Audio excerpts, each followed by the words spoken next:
চারদিকটা বৃষ্টিতে থই থই করছে। বৃষ্টির শব্দে পুরো রাস্তা সহ পরিবেশটা যেন এক অন্যরকম শব্দে শব্দ দূষণ হচ্ছে। পানির ফোঁটাগুলো এত দ্রুত স্পিডে পড়ছে যে যে জায়গায় পড়ছে মুহূর্তের মধ্যে সেখানে টপ টপ শব্দ হচ্ছে। শিলাবৃষ্টির কারণে চারদিকটা ভয়ঙ্কর রূপ ধারণ করেছে। কেউ ছুটছে নিজেকে বাঁচানোর জন্য, আবার কেউ দাঁড়িয়ে দাঁড়িয়ে দেখছে তামাশা। কেউ প্রিয়তমাকে হারানোর যন্ত্রণায় শিলাবৃষ্টির আঘাতে নিজেকে উৎসর্গ করে দিচ্ছে এই বৃষ্টির কাছে। আকাশটা যেন কালো মেঘে ছেয়ে গেছে, মুখরিত হয়ে উঠেছে অন্ধকারে চারিদিকটা। মাঝে মাঝে ভয়ঙ্কর রূপে বজ্রপাত এক অন্য রকম বাজে বাজে উঠছে। চারিদিকটা শুনশান হয়ে গেছে বৃষ্টির গতির কারণে। কোনো কিছু স্পষ্টভাবে দেখা বা বোঝা যায় না। একের পর একটা ছেলেকে আঘাত করে চলেছে। যাকে সামনে পাচ্ছে তাকে কলা গাছের মতো কেটে ফেলছে। যাকে যেখানে কোপ দিচ্ছে সে সেখানেই শেষ, মেরেই চলেছে।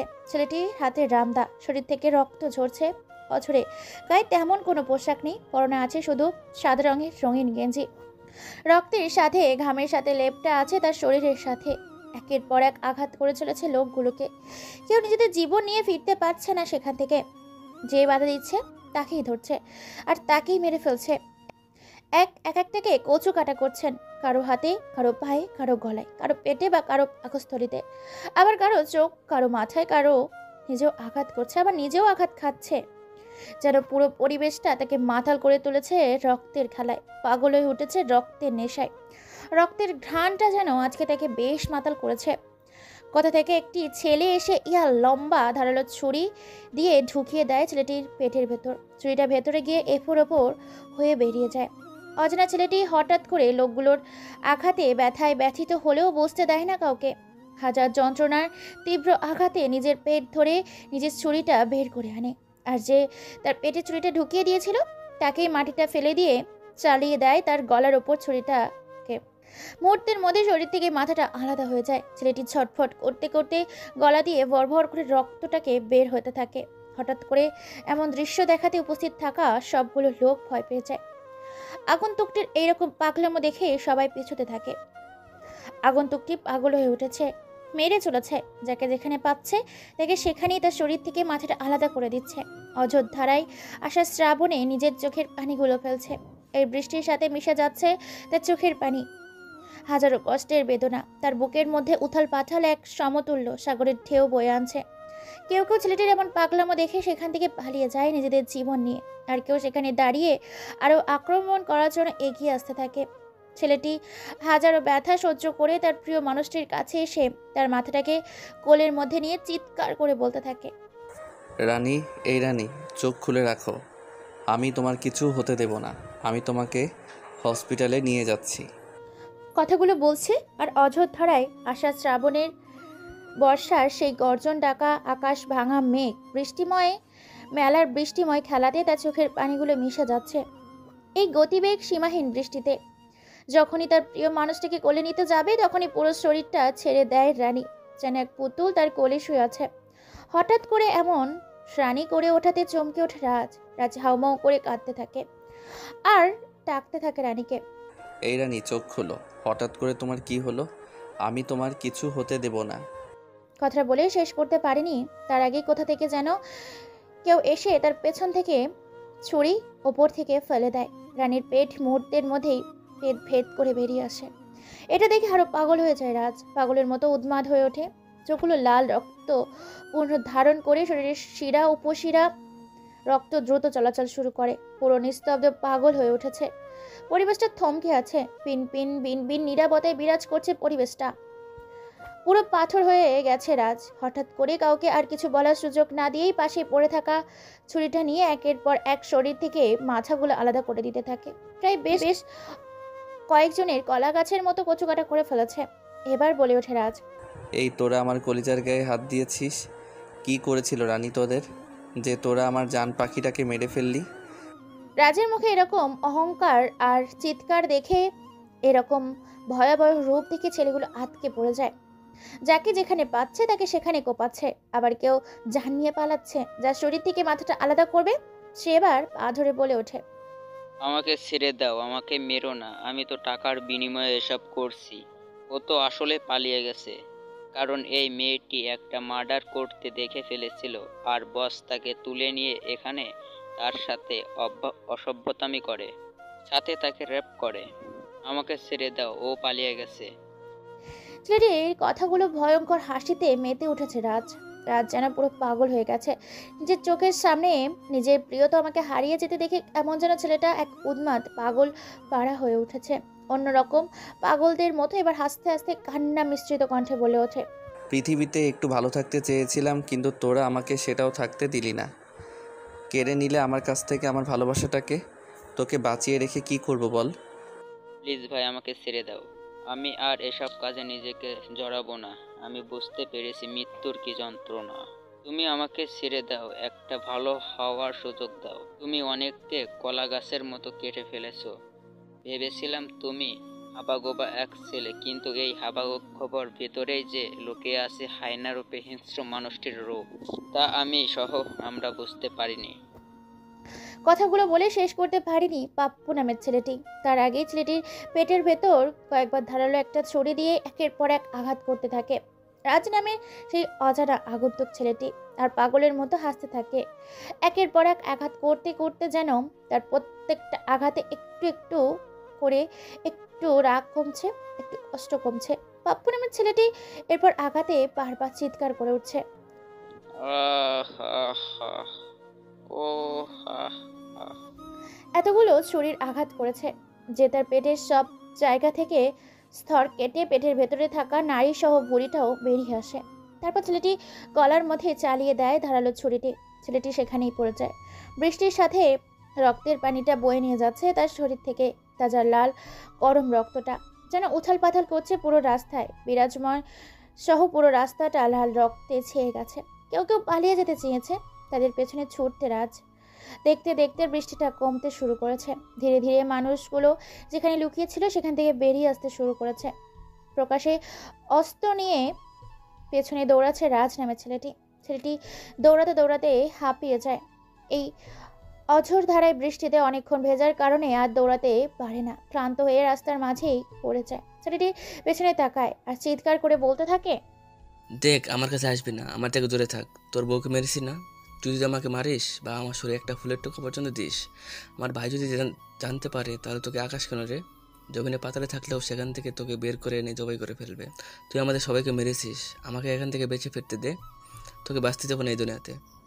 আজরাইল আর মৃত্যুর খুব কাছাকাছি ছেলেটি, তবুও যেন ছেলেটি তার ভাইয়ের ক্ষমতায় এবং নিজের অহংকারে প্রয়োগ করছে রাজের সামনে। এই মুহূর্তে রাজ নামের ছেলেটি যে কতটা রেগে আছে সেটা ভাবতেও পারে না। ভয়ঙ্কর রূপ ধারণ করেছে ছেলেটি। ছেলেটিকে দেখেই বোঝা যাচ্ছে চোখগুলো লাল রক্ত বরণ ধারণ করেছে। হাতের রক শিরা উপশিরাগুলো ফুলে উঠেছে। গলার স্বরটা কেমন যেন মোটা হয়ে এসেছে। রাজ নামের ছেলেটি কোনো কথা না বলে ভয়ঙ্কর এক হাসি দিয়ে কেউ কোনো কিছু বুঝে ওঠার আগেই কোপ দিয়ে দেয় ছেলেটির বাম হাতের ওপরে। মুহূর্তের মধ্যেই শরীর থেকে বাম হাতটি আলাদা হয়ে যায় আর সেখানেই লাফালাফি করতে থাকে ছেলেটি। তার বাম হাতটি নেই দেখে গরুর মতো চিৎকার করে ওঠে এলকে নামের ছেলেটি। চিৎকার করতে করতে কাঁদতে কাঁদতে বলে ওঠে এলকে নামের ছেলেটি, শালা, তোর বউকে আমি রেপ করেছি আর তোর বউকে ভয় না ঢুকে তুই আমার বাম হাতটা কেটে ফেললি। এখনো সময় আছে, আমাকে ছেড়ে দে, আমাকে যেতে দে এখান থেকে, নাহলে তুই বাঁচতে পারবি না রে। দেখ, বেঁচে থাকার জন্য কিন্তু টাকা প্রয়োজন। তোর কত টাকা প্রয়োজন আমাকে বল, টাকা দিয়ে তোকে ভরিয়ে দেবো, তারপর আমাকে যেতে দে এখান থেকে, আর তোকে মাফ করে দেবো, তোকে আর মারবো না রে। তার ভালোবাসার মানুষটির সাথে সে এমন খারাপ ব্যবহার করেছে। কথাটা শুনে আরো রেগে যায় রাজ। কপালের রগটা ফুলে উঠেছে। ছেলেটি আর কোনো কিছু বলার সুযোগ না দিয়েই এবার হাসতে থাকে। হাসতে হাসতে চারপাশ ঘুরতে থাকে। হঠাৎ করেই তার ডান হাতের 5টা আঙুল শরীর থেকে আলাদা করে ফেলে। সাথে সাথেই রাস্তার মধ্যে সেই 5টা আঙুল লাফাতে থাকে। গড় গড় করে তাজা লাল রক্ত বের হতে থাকে কাটা স্থান থেকে। সাথে সাথে ছেলেটি আর একটা চিৎকার দেয়, ভাই, আমাকে ছেড়ে দে, আর মারিস না, আমি ভুল করেছি, অন্যায় করেছি, তোর পায়ে পরে হাতে ধরে, তারপর ছেড়ে দে আজকে। পরে যদি কোনোদিন দেখা হয় তখন না হয় মারিস, আজকে অন্তত ছেড়ে দে।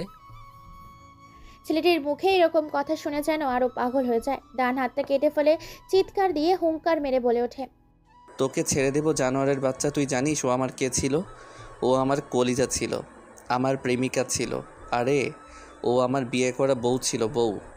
আর তার ভেতরে ছিল আমার অনাগত সন্তান, যাদেরকে তুই নৃশংসভাবে হত্যা করে মেরে ফেলেছিস। তোকে আজকে এতটাই ভয়ঙ্কর মৃত্যু দেব, যেটা আকাশ, জমিন, বাতাস, সূর্য, চন্দ্র, তারা, চাঁদ, নক্ষত্র, পৃথিবীর সহ সকল সৃষ্টি স্মরণ করে রাখবে। কথাগুলো বলে আর কোনো কিছু বলার সুযোগ না দিয়ে চালিয়ে দেয় তার পেটের ভেতরে ধারালো বাঁকা রামদা। তলপেট ভেদ করে এফোর ওপর হয়ে যায়, ভেতর থেকে চিড়ে ছিঁড়ে বেরিয়ে আসে ভেতরে থাকা তার বিভিন্ন অঙ্গ প্রত্যঙ্গ। রাজ নামের ছেলেটি এলকে নামের ছেলেটিকে মৃত্যুর আরও ভয়াবহ যন্ত্রণা দেবার জন্য ভেতর থেকে বাঁকা রামদাটা ঘোরাতে থাকে তার পেটের ভেতরে। সাথে সাথে ছেলেটি যেন ছটফটাতে থাকে। আশেপাশ থেকে দাঁড়িয়ে দেখছে এই দৃশ্যগুলো মানুষ। মানুষ ভয়ে পিছিয়ে যায়। যাদের কোলে বাচ্চা আছে তারা বাচ্চাদের চোখ বন্ধ করে নেয়। যারা হার্টের রোগী তারা ভয়ে নিজেদের চোখ বন্ধ করে উল্টো দিকে ঘুরে যায়। যাদের একটু পরিমাণে সাহস আছে তারাই এই ভয়াবহ দৃশ্যটা চোখ বন্ধ করে আবার খুলছে, আবার দেখছে, আবার বন্ধ করছে। সবার ভেতরে এই একটা ভয়াবহ আতঙ্ক ঢুকে যায়। কেউ একজন পুলিশ বাহিনীকে ফোন করে দ্রুত 999 নাম্বারে। ফোন করার কারণে দ্রুত পুলিশ সেখানে আসার উদ্দেশ্যে রওনা দেয়।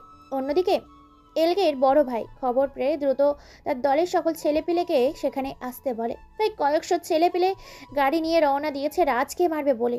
অন্যদিকে থানা দিয়ে থেকে কয়েকজন কয়েক মিনিটের মধ্যেই পৌঁছে যায় ঘটনাস্থলে। প্রায় কয়েক শতাধিক পুলিশ বাহিনী গাড়ি থেকে নামার সাথে সাথে চারিদিকটা ঘেরাও করে ফেলে। আকাশের উপরে উড়িয়ে দেয় ড্রোন। ড্রোন ভিডিও রেকর্ড করছে। কিছু কিছু পুলিশ মানুষজনকে সরিয়ে দিচ্ছে। কেউ কেউ লাশের টুকরোগুলোকে এক জায়গায় করছে। আবার কেউ কেউ ঘটনাস্থলে আসলে কী ঘটেছিল সেটা ইনকোয়ারি করছে। কেউ বলছে আবার কেউ বলছে না। সবারই প্রাণের ভয় আছে। সবাই জানে যে ছেলেটিকে হত্যা করেছে সে ছেলেটি কার ভাই। শহরের টপ মাস্তান এবং সন্ত্রাসী সিন্ডিকেট কিলার KM এর ভাই। ভয়ে কেউ কোনো কিছু বলে না, কেননা পুরো শহরে শুধু তার দাপট চলে। কিছু কিছু পুলিশ রক্তের চিহ্ন ধরে এগিয়ে এগিয়ে যেতে থাকে সামনে। কয়েক মিনিটের রাস্তা অতিক্রম করে সামনে দেখতে পায় ছেলেটিকে। ছেলেটি বসে যেন কি করছে। সাথে দেখতে পায় ছেলেটির হাতে ধারালো একটা অস্ত্র, যে অস্ত্র থেকে টপ টপ করে রক্তের তাজা রক্তগুলো মাটিতে পড়ছে। এটা দেখে খানিকটা অবাক হয় ডিআইজি। কোনো কিছু বলে ওঠার আগেই ছেলেটি অস্ত্রটা ফেলে দিয়ে সামনে পড়ে থাকা কোনো কিছুকে নিজের কোলে তুলে নেয়। এটা দেখে ডিআইজি আরও বেশ অবাক হয়। কোলে তুলে নেয় মৃত রানীর লাশটিকে। ভালোবাসার প্রিয় মানুষটাকে কোলে তুলে নিয়ে চোখের পানিগুলো ফেলতে থাকে। সারা শরীর থেকে রক্তে ছেয়ে গেছে দুজনের। সাদা রঙের টি শার্টটা যেন লাল রঙের রং ধারণ করেছে। ছেলেটির এরকম ভয়াবহ দৃশ্য ব্যবহার দেখে সাথে সাথে কাজকর্ম দেখে ডিআইজি অবাক হয়ে মুখ থেকে কোনো কিছুই বের করতে পারে না। যখনই রাজ নামে ছেলেটি সামনে এক পা বাড়িয়েছে তখনই পেছন থেকে শুনতে পাওয়া যায়, এই ছেলে দাঁড়াও, কে তুমি? তোমার চারিদিকে পুলিশ দিয়ে ঘেরাও করে নেওয়া হয়েছে। নিজে জীবন বাঁচাতে চাইলে এদিকে ঘুরে তাকাও। রাজ নামে সেই ভয়ঙ্কর ছেলেটি হঠাৎ করে পেছনে থেকে উক্ত কথাগুলো শুনেই সেখানে থমকে যায়। মাথাটা সামনের দিকে তুলে পেছন দিকে ঘুরে দেখতে পায় শহরের ডিআইজি সহ বেশ কয়েকজন পুলিশ থেকে চারিদিক দিয়ে ঘিরে রেখেছে। পুলিশের হাতে আছে রাইফেল, সাথে হ্যান্ডকাপ, আরও কিছু অস্ত্র। ছেলেটির হাতে মেয়েটির লাশ দেখে বেশ অবাক হয়। প্রশ্নসূচক দৃষ্টিতে তাকায় ডিআইজি আবার বলে ওঠে, এই ছেলে তুমি ওকে খুন করেছে কেন? আর কি ভেবেছ খুন করে লাশটাকে গায়েব করে দেবে? তুমি লাশটাকে মাটিতে রাখো, নইলে তোমাকে গুলি করা হবে। ডিআইজির কথায় কোনো উত্তর দেয় না রাজ নামের ছেলেটি। রাজ একটা হাসি দিয়ে সেখানে দাঁড়িয়ে থাকে। অন্যরকম রূপে বিরাজ করছে। নিস্তব্ধতায় ছেয়ে গেছে পুরো পরিবেশটা। থমকে গেছে চারপাশটা। পেছনে সামনে ডানে বামে দাঁড়িয়ে থাকা পুলিশগুলো হালকা একটু সামনে এগিয়ে আসে। ডিআইজি আবার বলে ওঠে, তোমাকে কি করতে বলা হলো শুনতে পাওনি? তোমাকে যেটা করতে বলা হলো দ্রুত সেটা করো। তুমি ওকে কেন হত্যা করছো বলো? আবার একটা অন্যরকম মুচকি হাসি দেয় রাজ নামের আগন্তুকটি। ডিআইজির প্রশ্নে কোনো উত্তর দেয় না। ডিআইজি হাতের ইশারা দিতেই একটা পুলিশ এসে রানীর হাত ধরে সাথে সাথে রেগে মেগে আবারও লাল হয়ে রক্ত বর্ণ ধারণ করেছে রাজ। পুলিশ অফিসারটি মুহূর্তের মধ্যেই মাটিতে লুটিয়ে পড়ে। কারণ রাজ হঠাৎ করে কেউ কোনো কিছু বুঝে ওঠার আগেই পুলিশ অফিসারের পায়ের মাঝ বরাবর মারির সাথে সাথে পুলিশ অফিসারটি মাটিতে লুটিয়ে পড়ে। এটা দেখেই বলে ওঠে, এই তুমি একে কোন সাহসে আঘাত করলে? জানো কত বড় অপরাধ করেছে এই? ওকে হ্যান্ডকাপ পরাও। হাতের ইশারায় থামিয়ে দেয়। হাসি দিয়ে মিষ্টি সুরে গম্ভীর কণ্ঠে বলে ওঠে রাজ। কেউ নিজের কলিজায় আঘাত করে না, বরং অন্য কেউ কলিজায় আঘাত করলে হৃদয়টা বেরিয়ে যায় শরীর থেকে। কথা বুঝতে পারে না ডিআইজি ম্যাম। এখনও শরীর থেকে গড়গড় করে রক্ত বেরোচ্ছে রাজের। রাজরানীর রাজটাকে কোলে করে নিয়ে দাঁড়িয়ে আছে। শরীরের পেট থেকে এখনও টপ টপ করে রক্ত গড়িয়ে পড়ছে। সেদিকে কোনো খেয়ালই নেই। তার সম্পূর্ণ খেয়াল শুধু রানীর দিকে। ডিআইজি ম্যাম আবার বলে ওঠে, দেখো, তোমাকে লাস্টবারের মতো বলছি মেয়েটিকে। আর তোমাদের সম্পর্ক কি? মেয়েটি কিভাবে মরল? এবং তুমি এতগুলো ছেলেকে কেন হত্যা করেছো নৃশংসভাবে? যদি আইনের হাতে আত্মসমর্পণ না করো তাহলে তোমাকে গুলি করতে আমরা বাধ্য হব। ডিআইজি মুখে এরকম কথা শুনে পুরো পাগলের মতো হাসতে থাকে। যেন কি এমন ভুল বলে ফেলেছে ডিআইজি ম্যাম। হাসতে হাসতে চোখের পানিগুলো মুছে মৃদু কণ্ঠে বলে ওঠে, বেশ ভালোই তো ছিলাম, কিন্তু ভালো তো থাকতে দিল না এই দুনিয়ার স্বার্থপর মানুষরা। নিজেদের স্বার্থটাকে আপন করে নেওয়ার জন্য আমার ভালোবাসার মানুষটাকে তারা খুন করলো। আমি বা তাদেরকে কেমন করে বাঁচিয়ে রাখি বলুন? দেখো, এত ভূমিকা না করে তুমি শুরু থেকে শেষ পর্যন্ত সবটাই বলতে পারো আমাদের, কেননা তুমি আইনের চোখে একজন অপরাধী। আমার জীবনে আমি কোনো নির্দোষ মানুষকে শাস্তি দেইনি, তোমার ক্ষেত্রেও সেটা হবে না। বেশ ভালোই তো ছিলাম, ওকে নিয়ে ঘুরতে এসেছিলাম। বাইরা ধরেছিল আমার কাছে শপিং করবে, ফুচকা খাবে, পার্কে ঘুরবে, আমার সাথে সময় কাটাবে। তার জন্য তাকে নিয়ে গেলাম রেস্টুরেন্টে, পার্কে, আরও অনেক কিছু শপিং মলে। সেখান থেকে আড্ডা দিয়ে আরও কিছু খাওয়ার জন্য রেস্টুরেন্টে গেলাম। আর সেখানে তারপর সব ঘটনা সেখান থেকে খুলে বলতে শুরু করে। ওর নাম হচ্ছে রাজ। রাজ বাবা মায়ের বড় সন্তান। তাদের বোন আছে। আর বাবা মা আর আমাদের রানী দেখতে বেশ ভালো, স্মার্ট, মায়াবী, লাজুক লতা। শাড়িতে তাকে জান্নাতি পরি লাগে। তাই তো তার প্রেমে পড়েছিল রাজ। রাজ খুব ভালোবাসে রানীকে, রানীও খুব ভালোবাসে রাজকে। রানীর কোনো কথায় ফেলতে পারে না সে। ভালোবেসে বিয়ে করেছিল রানীকে রাজ। পরিবার থেকে মেনে নেয় তাদের ভালোবাসাটাকে এবং হালালভাবে সেটাতে বিয়ের রূপে রূপান্তরিত দেয়। নতুন সম্পর্কে, নতুন বন্ধনে দুজন দুজনকে আগলে ধরে আবদ্ধ হয় এক সুতোতে। বাসর ঘরে ঘোমটা দিয়ে বসে আছে রানী। বেশ মায়াবী লাগছে রানীকে।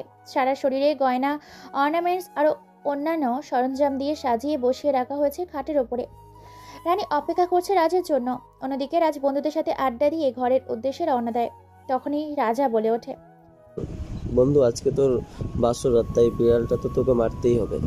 যেহেতু তোরা ভালোবেসে বিয়ে করছিস, সেক্ষেত্রে বিড়াল তোকে ভয় পাবে না। আজকে বিড়ালটাকে কষ্ট দিস না, শুধু টুকটাক কথা বলে নিস, পরে না হয় কাজ করে নিস। ধুর শালা, তুই যে কি বলিস না, তুই পুরো প্রেস্টিজ আমার পাঞ্চার করে দিলি। সময় থাকতে ভালো হয়ে যা, না হলে আঙ্কেল আন্টিকে বলে তোরও বিয়ের ব্যবস্থা করছি। না রে ভাই, তোকে সত্যি কথা বললাম, প্রথমবার বিড়ালটাকে মারার জন্য অ্যাকশন যাস না, ধীরে ধীরে অ্যাকশনে যাবি, কেননা প্রথমবারে গেলেই দ্বিতীয়বার ভয় পেয়ে যাবে। তুই যেভাবে বলছিস বেটা, মনে হয় তুই এর আগে কতবার যে কার সাথে বিড়াল মেরেছিস সেই আল্লাহ মালিক জানে। তাদের কথার মাঝে সব বন্ধুগুলো এসে হাজির হয়। তারা অনেক বন্ধু, তারা অনেক সংগঠনে কাজ করে। রাজ ছেলেটা দেখতে সত্যি অনেক ভালো। কারোর দিকে তাকায় না, কারোর সাথে খারাপ ব্যবহার করে না, কথা বলে না। সবসময় ভালো কথাই বলে সুন্দরভাবে এসে সবার সাথে মিশে। পড়ালেখার পাশাপাশি তার বাবার বিজনেসটাকে দেখাশোনা করে। সাথে তার সকল বন্ধু তাদের কোম্পানিতেই জব করে, কারণ রাজ একা সবকিছু সামলাতে পারছে না বলে তার সাথে কাজ করছে তার সকল বন্ধু। রাজার কথার মাঝখানে রাজীব এসে বলে ওঠে, কি রে ভাই, তুই এখনো এখানে বসে আছিস? ভাবি তোর জন্য বসে অপেক্ষা করছে। কবে তুই তাকে আপন করে নিবি নিজের বুকের সাথে? সত্যি কথা বলতে ভাই, তুই যদি যেতে ভয় পাস তাহলে আমাকে একটা চান্স। কি বললি হালা? বউ আমার, বিয়ে করলাম আমি, ভালোবাসলাম আমি, আর বাসর করবি তুই? রাজীবের মুখে এই রকম কথা শুনে সব বন্ধুগুলো হু হু করে হেসে দেয়। বন্ধুদের মধ্যে তারা ভার্সিটির বেস্ট ফ্রেন্ড। তাদের বন্ধুত্বের মধ্যে বন্ধুত্ব হয় না। তাদের বন্ধুত্বের মধ্যে কেউ একজন যদি বিপদে পড়েছে, সবাই যে বিপদে ঝাঁপিয়ে পড়ে। কেউ কারো বিপদে পাশে না দাঁড়িয়ে নিজেদের গন্তব্যে যায় না, বরং সেই বন্ধুকে বিপদে থেকে রক্ষা করার পর সব বন্ধুরা একত্রে থেকে নিজেদের পথ চলা শুরু করে। আর ওখানে কথা না বাড়িয়ে রাজকে নিয়ে বাসুর ঘরের সামনে এসে দরজাটা নক করে।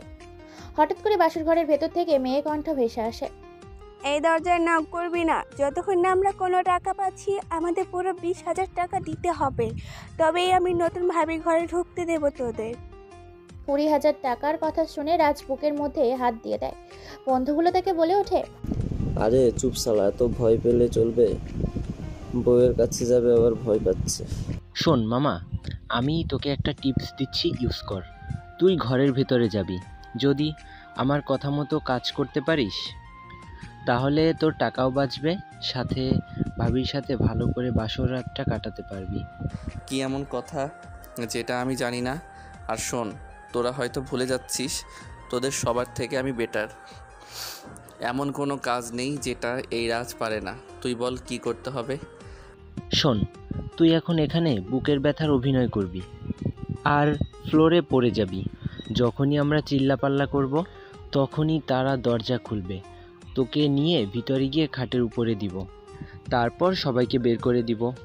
তারপর তুই মামা ভালো করে বিড়ালটা মারবি। ওরে শালা, কিরে রাজীব, তুই তো শালা অনেক শয়তান হয়েছিস। আমি ভাবতাম তুই সরল সাদা, কিন্তু তলে তলে তুই টেম্পো চালাতে পারিস, সেটা তো জানতাম না। তা কার সাথে চলেছে এসব? তুই কি যে বলিস না ভাই।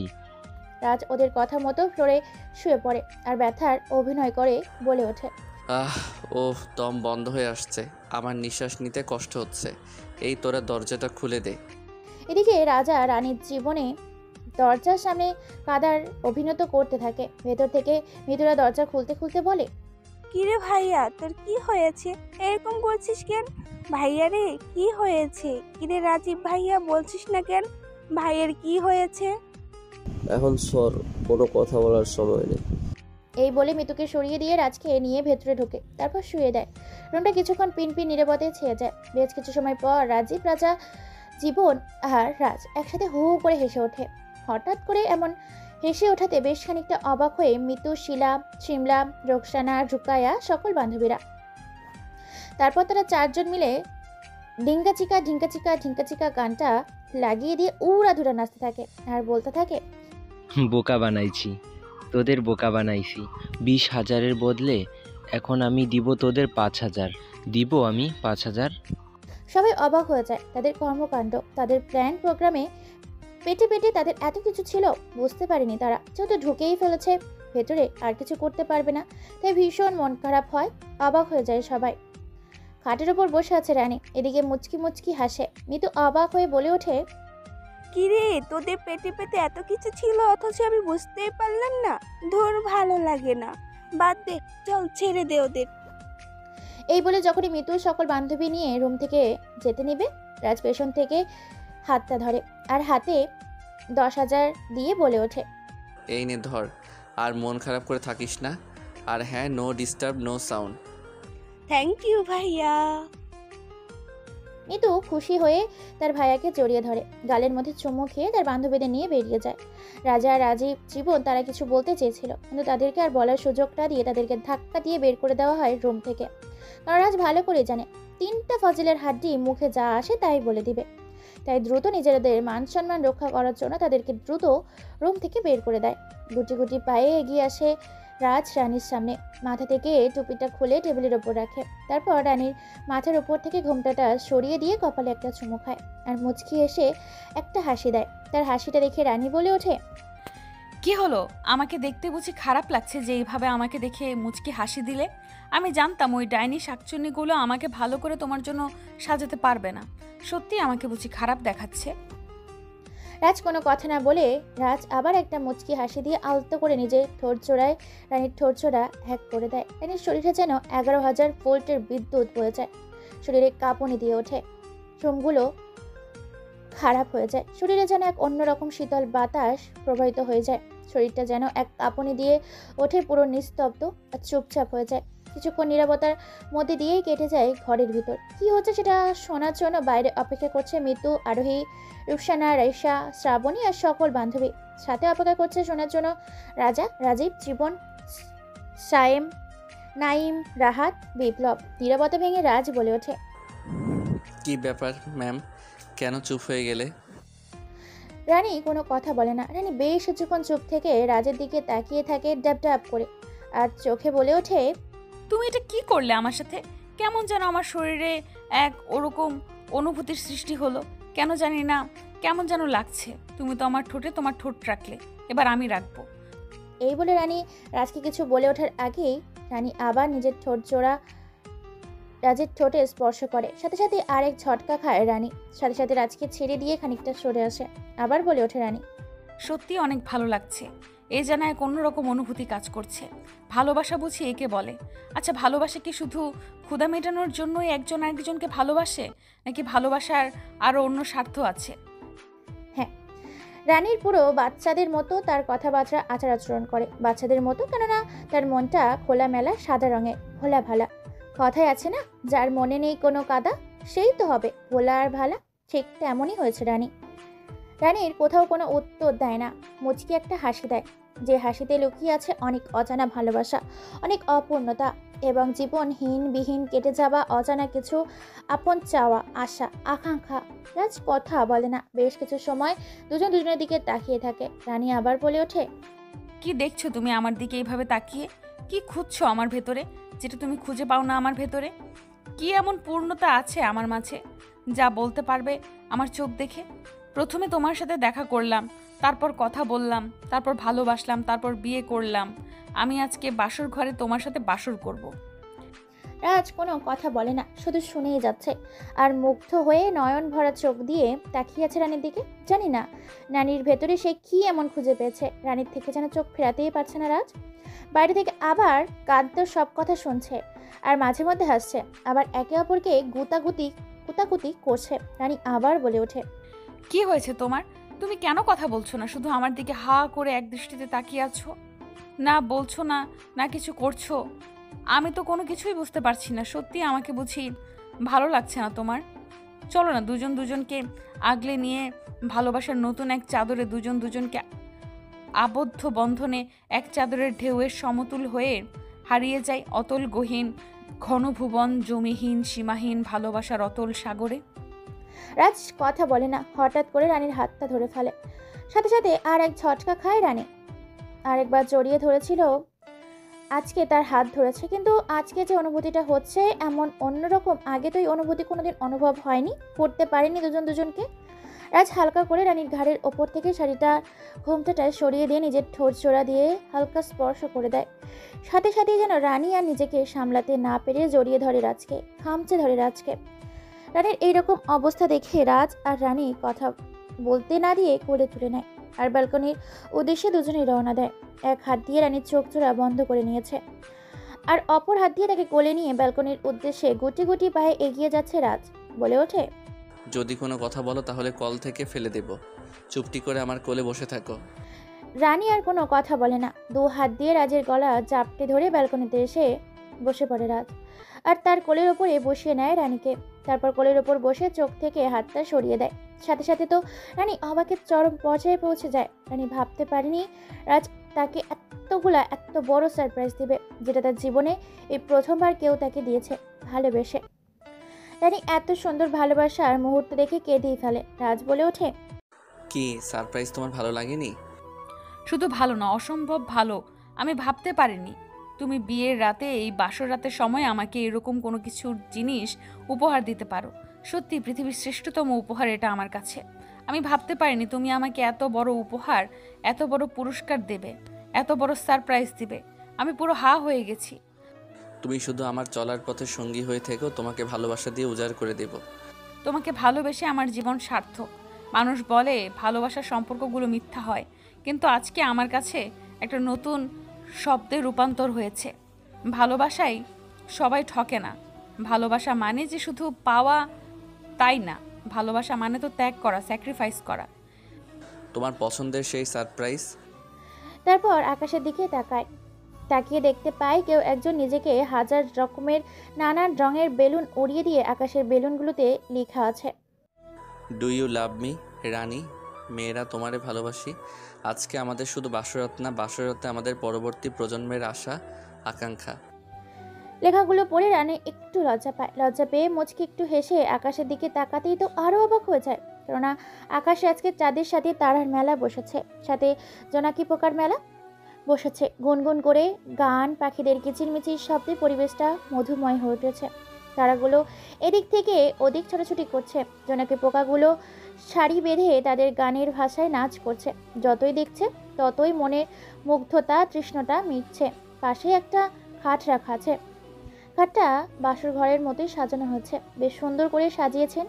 চারিদিকটা মরিচ বাতি দিয়ে চাকচিক করে তুলেছে। খোলামেলা আকাশের নিচে বাসর ঘরের একটি ঘর সাজিয়ে রাখা হয়েছে। রানী এটা দেখে বলে ওঠে, কি ব্যাপার মশাই? তা ঘর রেখে হঠাৎ খোলা মেলা আকাশের নিচে এরকম সুন্দর একটা পরিবেশে এইরকম বাসর রাতের খাট সাজিয়ে রাখা হয়েছে কেন? আমি কি জানতে পারি? অবশ্যই। কেন তুমি জানো না? তোমার আবার বাসর হবে বলেই। কথাটা শুনে খানিকটা লজ্জা পায় রানী। লজ্জা পেয়ে হালকা মাথাটা আকাশের দিকে উঠিয়ে মুচকি এসে বলে ওঠে, কি বলো, এই খোলামেলা আকাশের নিচে তোমার আমার বাসর হবে? এত সুন্দর একটা পরিবেশে দুজন দুজনকে আগলে নিব এই খোলামেলা আকাশের নিচে? এটা কেমন করে হয়? আমার তো ভীষণ লজ্জা করছে। লজ্জা নয়, লজ্জাকে কেটে ভালোবাসায় পরিপূর্ণ হয়ে এই রাতটাকে উপভোগ করব। সত্যি পরিবেশটা অনেক মনোমুগ্ধকর। তোমার সাথে আমি এখানেই থাকবো। এই আকাশ, চন্দ্র, সূর্য, চাঁদ, তারা, নক্ষত্র, গ্রহ, পৃথিবীর সকল সৃষ্টি সহ আকাশ, জমিন, বাতাস, গাছগাছালি, পৃথিবীর এই লীলা ভয় মেঘময় মেঘের মালা, মৃদু বাতাসকে সাক্ষী রেখে তোমার আমার নতুন পথ চলাকে আরম্ভ করতে চলেছি এই খোলামেলা আকাশের নিচে, স্রষ্টার সকল সৃষ্টিকে সাক্ষী রেখে। আর কোনো কথা বলতে না দিয়ে কোলে করে নিয়ে গিয়ে খাটের ওপর শুয়ে দেয়। তারপর পেটের ওপর থেকে শাড়ির আঁচলটা সরিয়ে দেয়, বুকের ওপর থেকে শাড়ির আঁচলটা সরিয়ে দেয়। কপালে, গালে, মুখে, ঠোঁটে, হাতে ধীরে ধীরে সমস্ত শরীরে তার ঠোঁটের স্পর্শ দিয়ে ভরিয়ে দিতে থাকে রানীকে। সাথে রানীও সমালতালে তাল মেলাচ্ছে। ধীরে ধীরে হারিয়ে যেতে থাকে ভালোবাসার এক অন্যরকম ভালোবাসার চাদরের দেশে। তাদের এই ভালোবাসা দেখে যেন আকাশ, চন্দ্র, তারা, সূর্য সবাই রচে পেয়ে যাবে। আকাশে যে মেঘের মেলা বসেছিল তারাও ভালোবাসা দেখে। ঘন কালো মেঘের আধারে ধোঁয়ার সাথে হারিয়ে যায়। তারাগুলো যেন হারিয়ে যায় মেঘের ভেতরে। চাঁদটা যেন হারিয়ে যায় কোনো এক অন্ধকারে। প্রকৃতির এই সুন্দর প্রকৃতিময় বাতাসটা যেন বদ্ধ হয়ে যায় তার প্রবাহিত শীতল বাতাসটা। ধীরে ধীরে তারা যে কখন ঘুমিয়ে গেছেন নিজেরাও জানে না। সময় কেটে যায় সুখের মুহূর্ত দিয়ে। অন্যদিকে রাজার রাজীব, জীবন, মিতু, হুমায়রা, সাভা, রাত্রি, অবনী, সীমা, আকলিমা, সকল বন্ধু বান্ধবী তাদের কথা শুনতে শুনতে কখন যে একে অপরের উপর শুয়ে পড়েছে নিজেরাও জানে না। দরজায় হেলান দিয়ে সকালে যখন দরজা খুলে রাজ বাইরে যাওয়ার জন্য, তখনই দরজা খোলার সাথে সাথে হুড় মুড়িয়ে ঘরের ভেতর গড়গড় করে ঢুকে যায়। চমকে ওঠে রাজ। সাথে সাথেই হুড়মুড় করে ঘুম থেকে ওঠে। লজ্জায় কেউ কোনো কথা না বলে মাথা নিচু করে যে যার মতো নিজের গন্তব্যের উদ্দেশ্যে রওনা দেয়। তখনই পেছন থেকে রাজ তাদের তিনজনকে টেনে ধরে আর বলে ওঠে, তোর সব কটা এখানে কি করছিলিস দরজার বাইরে থেকে? তাও আবার সবাই একসাথে। বেশ অবাক করলি আমাকে। তোদের মনে মনে কি চলছে বলতো শুনি। তারা কোনো কথা বলতে পারে না। তারা আর সেখানে এক মুহূর্ত দেরি না করে ভো দৌড় মারে নিজেদের গন্তব্যের উদ্দেশ্যে। দূরের তাদের কর্মকাণ্ড দেখে রাজ হেসে ওঠে। বিকেলে সবাই খেতে বসেছে। খাওয়ার এক পর্যায়ে রানী বলে ওঠে, কালকে আমরা সকলে মিলে শপিং করতে যাব। সবাই রেডি থাকবে। শুধু শপিং করব না, সাথে ঘুরবো, রেস্টুরেন্টে যাব, আর অনেক মজা করব। হ্যাঁ, আমাদের সেন্ট্রাল পার্কে যাব। ওকে ভাবি, ঠিক আছে, আমি রেডি থাকবো। সবার আগে তুমি আমাকে নিয়ে যাবা। ওকে ঠিক আছে ননদিনী, তুমি তৈরি থেকো, তোমাকেই আগে নিয়ে যাব। এইভাবে তারা অনেক কথা বলে, অনেক আড্ডা দেয়। সময় কেটে যায় তাদের এইভাবেই। হেলতে দুলতে, উঠতে বসতে কেটে যায় অনেক বেলা। পরের দিন সবাই মিলে ঘুরতে যায়, শপিং করতে যায়, পার্কে যায়, রেস্টুরেন্টে যায়, অনেক আড্ডা দেয়। দেখতে দেখতে তাদের সম্পর্কগুলো আরও অনেক গভীর সম্পর্কে রূপান্তরিত হয়। দেখতে দেখতে বেশ কয়েকটা দিন কেটে যায়। ভালোবাসার আবরণে ছেয়ে যায় প্রত্যেকটি মুহূর্ত। তাদের আনন্দময় খুশিতে ভরে ওঠে পুরো পরিবার। দেখতে দেখতে তাদের তিনটি মাস কেটে যায়। মোটামুটি ধরতে গেলে রানী এখন প্রেগনেন্ট। পরিবারটা সুখে ছিল, এখন যেন সুখের জোয়ারে ভাটা তৈরি হয়েছে। রাজ অফিস করে বাড়িতে এসেছে। নিজে পরনে থাকা টি শার্টটা খুলতে যাবে, তখনই কারো কথায় পেছন ঘুরিয়ে তাকিয়ে অবাক। কেননা ব্যক্তিটি বলে ওঠে, তুমি অফিসের চক্করে কিন্তু আমাকে সময় দিতে ভুলে যাচ্ছ। বিয়ের আগে কিন্তু এরকম কথা ছিল না। কথা ছিল তুমি আমাকে কাজের পাশাপাশি সব সময় দেবে, কিন্তু তুমি এখন আমাকে সময় দিচ্ছ না। আমি একা একা থাকতে বোর হয়ে যাচ্ছি, আর ভালো লাগে না এখন। আমাকে কালকে তোমায় ঘুরতে নিয়ে যেতে হবে, না হলে কিন্তু আমি তোলপাড় কাণ্ড লাগিয়ে দেব। রানী একদমই সমস্ত কথা বলে ফেলে। রানীর এরকম কথা শুনে এবার রাজা হাসতে হাসতে বলে ওঠে, শুধু এইটুকুর জন্য এত রাগ, এত অভিমান? কিন্তু আমি দেখতে পাচ্ছি অভিমানের ভিতরে লুকিয়ে আছে হাজারো ভালোবাসা। আজকে নতুন করে আবার হারিয়ে যাওয়ায় ভালোবাসার নতুন চাদরে কালকে তোমাকে অবশ্যই ঘুরতে নিয়ে যাব আমার সাথে। ভালোবাসার চাদরে হারিয়ে যেতে পারি, কিন্তু আমার বেবিটাকে কষ্ট দেওয়া চলবে না। আর হ্যাঁ, কোনো দোষ আমি মেনে নিব না। প্রথম দিনের সেই দিনগুলোর কথা মনে করে চলো না আজকেও যাই ব্যালকনিতে। নতুন করে 3 মাস পরে সেই প্রথম দিনের সম্পর্কটাকে নতুন করে উপভোগ করার মুহূর্ত দিয়ে আজকের দিনটা রাত জেগে কাটিয়ে দেই। খোলামেলা জ্যোৎস্না রাত্রি, চাঁদের মেলায় তারার চাদরে হারিয়ে যায় দুজন দুজনে আপন এক গহীনে। তারপর রাজ রানীকে নিয়ে ব্যালকনিতে যায়। গল্পের মধ্যে দিয়ে কেটে যায় অনেকগুলো সময়। কথা পরের দিন সকালে খাওয়া দাওয়া করে নিয়ে যায় শপিং করতে, ঘুরতে। অনেক ঘোরাঘুরি আর শপিং করার পর একটা রেস্টুরেন্টে যায়, আর সেখানে রানীকে একটা টেবিলে বসিয়ে দিয়ে খাবার অর্ডার করতে যায় রাজ। তার অপর পাশে টেবিলে বেশ কয়েকজন মানুষ, হাতে বন্দুক, কারো হাতে অস্ত্র। একটা লোকের হাত পা বেঁধে রাখা হয়েছে রশি দিয়ে। হকি স্টিক দিয়ে বল কিক করে আর লোকটাকে মাথা দিয়ে লাগে। পুরো মাথাটা লাল রক্তে ছেয়ে গেছে। মাথার চুল নেই বলে সবাই তাকে চাকুওয়ালা বলে। মাথা দিয়ে গড়গড় করে, চোখে মুখে, গাল দিয়ে, নাকের ডগা দিয়ে টপ টপ করে লাল তাজা রক্ত গড়িয়ে পড়ছে। ছেলেটিকে এতই মারছে যে কোনো কথাই বলতে পারে না। এলকে অনেক মারে, চিৎকার করতে পারে না ছেলেটি শুধু চুপচাপ আছে, কেননা তার মুখের ভিতর কাপড় ভরে দিয়েছে। এলকে মারছে আর মজা নিচ্ছে। মারতে মারতে লোকটাকে আধমরা করে ফেলেছে। অবশেষে এলকে বলে ওঠে,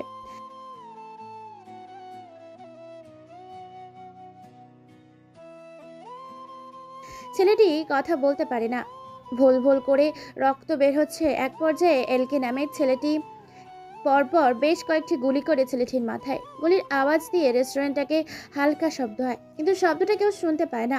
রানী পুরো রেস্টুরেন্টটা ঘুরে ঘুরে দেখছিল, দেখতে কেমন সেটা দেখার জন্য, কেননা নারী একটু চঞ্চল প্রকৃতির। তখনই তার চোখ আটকে যায় সেই খুন হওয়ার দৃশ্যটির দিকে। সে ভয়ে চিৎকার করতে না পেরে ফোন দিয়ে ভিডিও করে। আর তাকে ভিডিও করার সময় দেখে ফেলে এলকের লোকেরা। তারপর তার লোকেরা সেখান থেকে রানীকে নিয়ে চলে আসে। রাজ আসার আগেই রাজ সেখানে এসে দেখতে পায় রানী নেই। পুরো রেস্টুরেন্ট হন্য হয়ে খুঁজতে থাকে, কিন্তু পায় না। এক পর্যায়ে রাজ রানীর জিপিএস ট্র্যাক করে দেখতে পায় কোনো এক সুনসান রাস্তায় তার ফোন। রাজ বুঝে যায় রানীকে কেউ কিডন্যাপ করে নিয়ে গেছে। রাজের মাথা গরম হয়ে যায়। রাজের যেখানে এক মুহূর্ত দেরি না করে গাড়ি নিয়ে বেরিয়ে যায়, দ্রুত সেই জায়গায় চলে যায়। যাওয়ার সাথে সাথেই এলকের লোকেরা অ্যাকশন শুরু করে রাজের ওপর। হঠাৎ এমন হওয়াতে রাজ তাদের হাতে অনেক মার খায়। নিজের চোখের সামনে নিজের স্ত্রীর এরকম করুণ অবস্থা দেখে নিজেকে ঠিক করতে পারে না রাজ। অবস্থা থেকে উঠে রক্তাক্ত শরীর নিয়ে বেশ কয়েকজনকে বেধড়কভাবে মারতে থাকে। মারতে মারতে প্রায় অনেকজনকেই জানে মেরে ফেলছে। এলকে ভয়ে তার দলের ছেলেপুলেদের এইভাবে মারতে দেখে রানীর গলায় ছুরিটা চালিয়ে দেয়। এই দৃশ্য দেখে পুরো নিস্তব্ধ হয়ে যায় রাজ, আর এলকে হু হু করে হাসতে থাকে সেখানে। রানী ছটফট করতে থাকে, খুব কাছে পেতে ইচ্ছে করছে এই মুহূর্তে রাজকে। রাজ মাটিতে গড়াতে গড়াতে রানীর কাছে যাচ্ছে, ওদিক থেকে রানী আসছে গড়াতে গড়াতে। এমন সময় এলকে নামের ছেলেটি হাতে থাকা ছুরিটা দিয়ে উপর থেকে ছুরিটা ছেড়ে দেয় রানীর পেটের ওপর। সাথে সাথে পেট বের করে এপর ওপর ছুরিটা গিয়ে মাটিতে গিয়ে যায়। এই দৃশ্য দেখে রাজ মারে এক চিৎকার, রানী রানী রানী, প্লিজ তোরা আমার রানীকে ছেড়ে দে, ওকে মারিস না। প্রয়োজনে আমাকে মেরে ফেল, ওকে মারিস না, ছেড়ে দে তোরা। রাজের মুখে এইরকম কথা শুনে এলকি নামের ছেলেটি রানীর পেটের ভেতরে ঢুকে যাওয়া ছুরিটার ওপরে পা দিয়ে আবার চাপ দেয়। এবার যেন গগন কাঁপানো রানী এক চিৎকার দিয়ে বলে ওঠে, ও রাত শেষ মুহূর্তে ইচ্ছে ছিল তোমার কোলে মাথা রেখে মৃত্যুর স্বাদ গ্রহণ করার। এই লিখনটা বুঝি আমার কপালে ছিল না, তাই তো আমার মৃত্যুর সময় তোমার হাতটাও ধরতে পারলাম না। তুমি এর উপযুক্ত শাস্তি দিবে এই খুনিদেরকে। এরা তোমার ভালোবাসাকে মেরেছে, তোমার অনাগত সন্তানকে মেরেছে, যে কিনা পৃথিবীতে আসার আগেই পরপারে চলে যেতে হয়েছে তোমাকে স্ত্রী হারা আর সন্তান হারা। এর প্রতিশোধ তুমি নিবেই নিবে। এই বলে রানী সেখানেই মৃত্যুর স্বাদ গ্রহণ করে। এটা দেখে পুরো পাথর হয়ে যায় রাজ। নিজেকে সামলাতে পারে না, চোখগুলো লাল শক্ত বর্ণ ধারণ করে, হাতে পায়ে মাথায় রগগুলো ফুলে ওঠে। হাতটাকে মুষ্টিবদ্ধ করে শোয়া থেকে উঠে পড়ে। এটা দেখে রাব্বি নামের ছেলেটি কয়েকটা ইট নিয়ে রাজের দিকে ছুঁড়ে মারে। এক মুহূর্তের মধ্যে ইটগুলো টুকরো টুকরো হয়ে যায়, ছিটকে গিয়ে পড়ে চারদিকে। কিন্তু সেখানে স্থির হয়ে বসে আছে রাজ। এটা দেখে অবাক হয় সবাই। অন্যদিক থেকে আবার লিটু নামের এক ছেলে এসে কয়েকটা কাঠের টুকরা দিয়ে মারে তার হাতের বাহার ওপরে। কাঠগুলো ভেঙে খণ্ড খণ্ড হয়ে যায়, কিন্তু তার কোনো কিছুই হয় না। জিল্লু নামের এক ছেলে এসে লোহার রড দিয়ে পেছন দিক দিয়ে আঘাত করে তার পেটের ওপরে, কিন্তু রডটা গিয়ে তার মাথায় লাগে, ছিটকে গিয়ে। এতে কিন্তু কোনো কিছুই হয় না রাজের। রাজ এতটাই নিস্তব্ধ আর শক্ত, ধাতবে পোড়াতে পোড়াতে পাথরের আঘাতে এক অন্য পাহাড়ের শক্তিতে রূপান্তরিত হয়েছে, যার কারণে পেরে উঠছে না তার সাথে কেউই। এরপরই যখনই একটা ছেলে তাকে মারতে আসবে, তখনই তার ডান হাত দিয়ে গলাটা চেপে ধরে, আকাশের উপরে মাটি থেকে তুলে ধরে। ছেলেটি ছটফট করতে থাকে। তারপর রাজ বাম হাত দিয়ে তার চোখগুলো উভড়ে ফেলে। এই দৃশ্য দেখে সবাই সেখান থেকে পালিয়ে যেতে থাকে। রানীর লাশটাকে নিয়ে এলকে সেখান থেকে গাড়িতে নিয়ে পালিয়ে যায় তার দলবলকে নিয়ে। বিকেল হয়ে যাওয়ায় দ্রুত সন্ধ্যা নেমে এসেছে। ঘুরতে ঘুরতে প্রায় অনেকটা সময় হয়ে গিয়েছে, তাই তারা রেস্টুরেন্টে খেতে গিয়েছিল। আর তারপরে ঘটনা, ওরা নিজেদের জীবন নিয়ে পালিয়ে যাওয়ার সময় রাজও তাদের পেছন পেছন দৌড়াতে থাকে। পাগলের মতো ছুটছে রাজ। বিকেল হয়ে যাওয়াতে দ্রুত সন্ধ্যা নেমে আসছে, চারিদিকে অন্ধকার হয়ে আসে। হঠাৎ করে আকাশে কালো মেঘে ছেয়ে যায়, পরিবেশটা যেন ভয়ঙ্কর রূপ ধারণ করেছে। অন্ধকারে ছেয়ে গেছে চারদিকটা। আশা শ্রাবণের অঝুম ধারায় বৃষ্টি নামতে শুরু করে, মানুষ ছোটাছুটি করে এদিক ওদিক। এক পর্যায়ে রাজ তাদের গাড়িটাকে ধরে ফেলে। তারপর সেখানে তাদের সাথে লেগে যায় সংঘর্ষ। অতঃপর এই ঘটনা। এটা শুনে ডিআইজি বলে ওঠে, তোমার সাথে এত সব ঘটনা ঘটে গেছে আর তুমি কিনা এত সব সহ্য করে আছো? তোমার আশা ভালোবাসা এত বেশি? আচ্ছা, মেয়েটা কে? মেয়েটাকে একবার দেখাও দেখি মেয়েটার চেহারাটা চিনতে পারি কিনা। তারপর রাজ ডিআইজি ম্যামের কথা মতো রানীর মুখটা সেদিকে ঘুরিয়ে দেয়। ডিআইজি রানীকে দেখে তো পুরো অবাক হয়ে যায়, কেননা এই যে তার ছোট্টকালের বাল্যকালের বান্ধবী রানী, তার সাথে কতই না শৈশব কেটেছে। তার এইরকম করুণ মৃত্যু দেখে দুফোঁটা নোনা পানি গড়িয়ে পড়ে আর মুখ থেকে বেরিয়ে আসে, রানী? রানী এখানে কি করছে? রানী কি তোমার স্ত্রী? হ্যাঁ, ও আমার স্ত্রী, আর ওকেই ওই সন্ত্রাসীগুলো হত্যা করেছে নির্মমভাবে।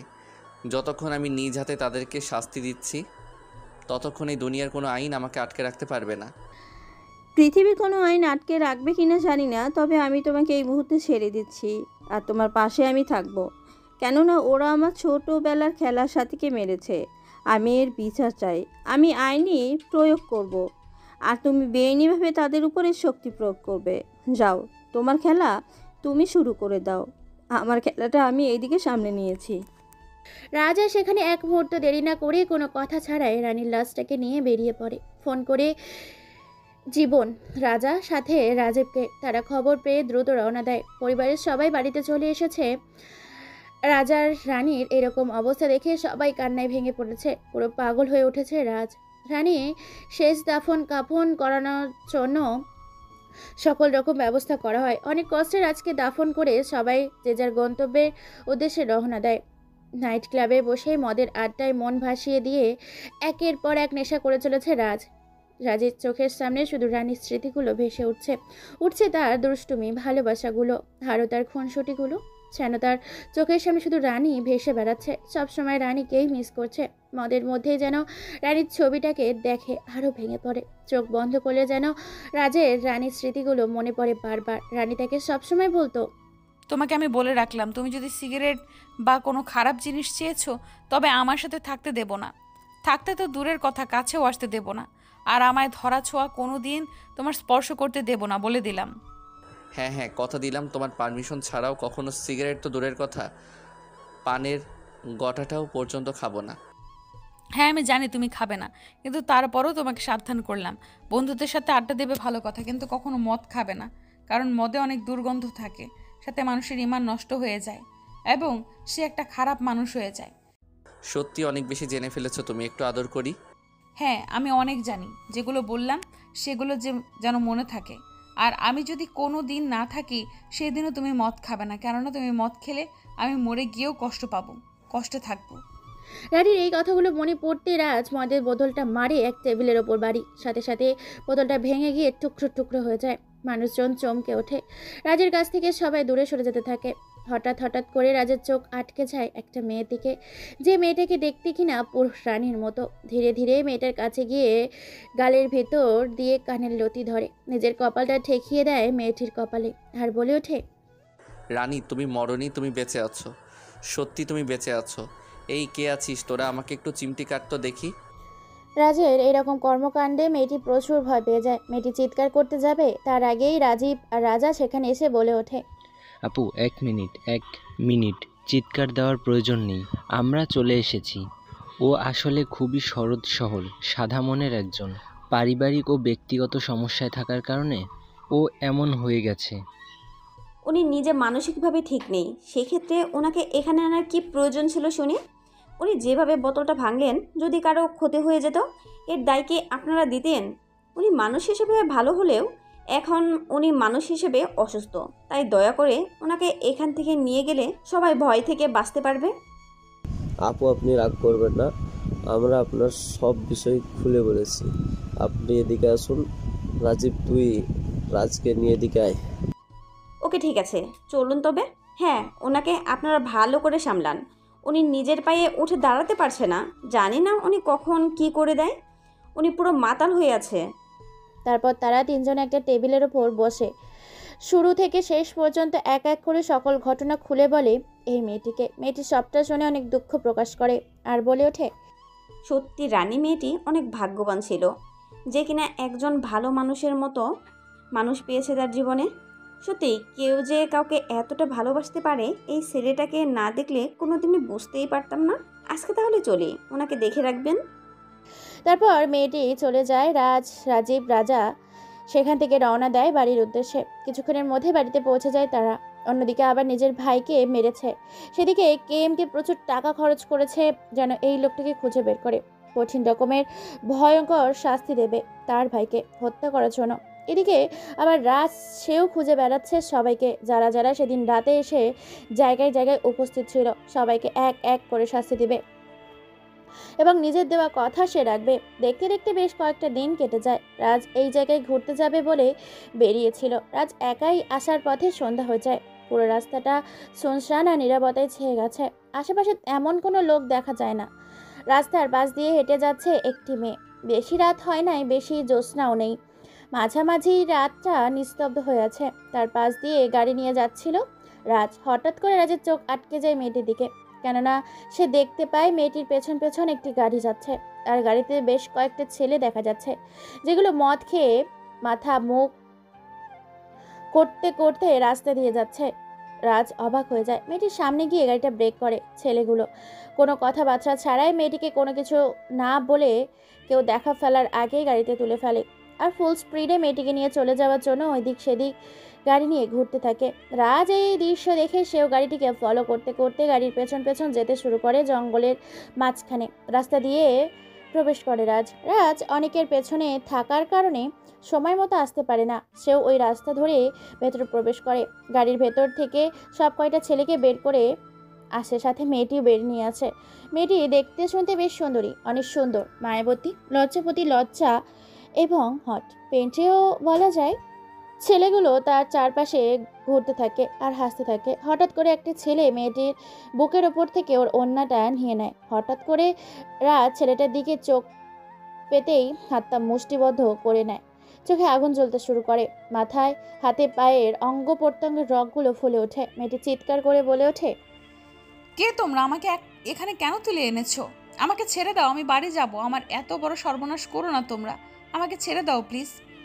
হাই বন্ধুরা, অবাক হওয়ার কোনো কিছুই নেই। তোমরা বারবার প্রিয়াঙ্কার ভয়েস শুনতে চেয়েছিলে, তাই প্রথম পাতে প্রিয়াঙ্কাকে মেরে ফেলে দিলাম রানীর ক্যারেক্টারে, আর এবার প্রিয়াঙ্কাকে নতুনভাবে দ্বিতীয় নায়িকার ক্যারেক্টারে অর্থাৎ রত্না চরিত্রে আবার তোমাদের ভালোবাসায় তোমাদের প্রিয়াঙ্কা আপুকে নিয়ে আসলাম আশিকের জুড়ি হিসাবে। মেয়েটির কথা শুনে ছেলেগুলি শুধু হাসতে থাকে আর মজা নিতে থাকে। ধীরে ধীরে একটা ছেলে মেয়েটির দিকে এগোতে থাকে। এক পর্যায়ে মেয়েটির বাম হাতটা টেনে ধরে, কোমরের ভেতর ওর হাত ঝুঁকিয়ে দিয়ে নিজের সাথে চেপে ধরে আর বলতে থাকে, আসো না বেবি, একবার আদর করি। আমরা এতজন আছি, তোমাকে অনেক ভালোবাসা দেব, একটু আমাদের কাছে আসো। আসতে লজ্জা ফেলে আমাদের বলো, আমরা নিজেরা যাচ্ছি তাহলে। মেয়েটি ছেলেটির মুখে এরকম কথা শুনে আরো ভয় পেয়ে যায়, কাঁপাকাঁপি শুরু করেছে। ছেলেটি এবার নিজের মুখটা মেয়েটির দিকে নিয়ে যেতে শুরু করে। যখনই ছেলেটি নিজের মুখটা মেয়েটির বুকের উপরে নিয়ে যাবে, তখনই ভিটভাট শব্দে সবাই চমকে ওঠে। এতটাই জোরে শব্দ দূষণ হয়েছে যে সবাই অন্তরাত্মা কেঁপে ওঠে। সবাই পেছনে ঘুরে দেখতে পায় তাদের দলের একটি ছেলে মাথাবিহীন, দেহটি তড়পাচ্ছে আর গলায় ফিনকি দিয়ে ভোল ভোল করে রক্ত বের হচ্ছে। এই দৃশ্য দেখে সবাই চমকে ওঠে। সামনে তাকিয়ে তো আরো ভয়ে কাঁপাকাঁপি শুরু করে দেয় ছেলেগুলো, কেননা সেই দিনের সেই রাজকে দেখে তারা চমকে ওঠে। মেয়েটি বলে ওঠে এবার, প্লিজ আমাকে ওদের হাত থেকে বাঁচান, ওরা আমাকে মেরে ফেলবে, আমার সর্বনাশ করবে, প্লিজ আমাকে এখান থেকে নিয়ে চলুন। তারপরে ছেলেটি বুকে সাহস রেখে একটা মুচকি হাসি দেয়, কেননা সে মনে করেছে আজকে রাজকে একা পেয়েছে, মেরে ফেলবে, কেননা তাদের দলের অনেকগুলো ছেলে এখানে আছে। তাই এবার সে হাসি দিয়ে বলে ওঠে, সেদিন তোকে মারতে পারিনি, তো প্রেমিকাকে মেরে ফেলছি, তুই বেঁচে গেছিস সেদিন। আমরা জানি পালিয়ে এসেছি বলে, এটা ভাবিস না। তুই আজকে বেঁচে যাবি, আজকে তোকে এখানে মরতে হবে। আমাদের সকলের হাতে মারার জন্য তৈরি হয়নি। রাজ কোনো কথা না বলে রাজ শুধু হেসে চলেছে পাগলের মতো। পকেটের পেছন থেকে কিছু একটা বের করে গিলে খায়। মুহূর্তের মধ্যে যেন এক অন্য রকম নেশায় মাতাল হয়ে ওঠে। ছেলেগুলো এক এক করে এগিয়ে আসে মারতে। রাজ বলে ওঠে, জানোয়ারের বাচ্চাগুলো, সেদিন তোরা বেঁচে গিয়েছিস, আজকে বাঁচবি না। ওই দিন তোদের বাপকে মেরেছিলাম কিন্তু তোদেরকে মারতে পারিনি, তাই বলে তোরা আবার এটা ভাবিস না যে আজকে বেঁচে যাবি। আজকে তোদের জন্মের ঠিকানায় পাঠিয়ে দিব। কথাটা বলতে দেরি হলেও মাটিতে একটা ছেলেকে ফেলে দিতেও দেরি হয়নি।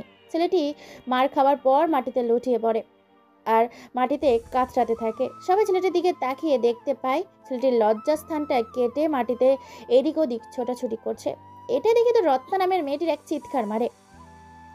ছেলেগুলো তো ভয়ে কেউ এক পা এগিয়ে না গিয়ে দুই পা ভেঙে যায়।